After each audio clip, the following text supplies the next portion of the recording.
Hello ka-beauty skills! For today's video, ako ay magmumukbang. So ayan, ang sarap talaga ng aking pagkain for today's video guys. Dahil meron akong itlog na maalat, nilagyan ko ng sibuyas at kamatis. At nilagyan ko rin ng sili.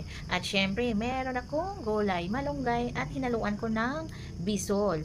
Meron din siyang chorizo na dried fish or tuyo.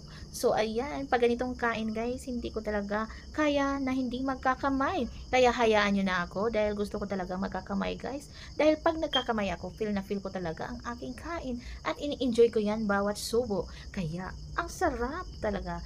Imbis nagda-diet ako, pag ganito ang ulam ko, nako, mawala talaga ang diet dahil maparami talaga ako ng kain. Kaya guys, kainan na. Kaya ang aking anak, ito rin ang kanyang kinakain.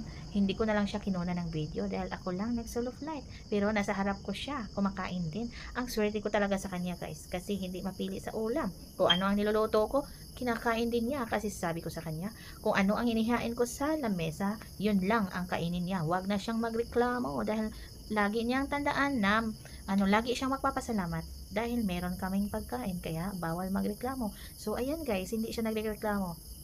Kaya natutuwa talaga ako na ganon kabait ang aking anak, hindi reklamadora sa mga ulam.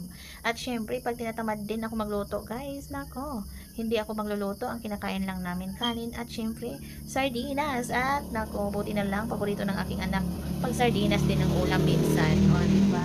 So ayan guys, sana mag-enjoy kayo sa aking video at panoorin hanggang dulo. Nako, ang sarap naman, siguradong naglalaway kayo.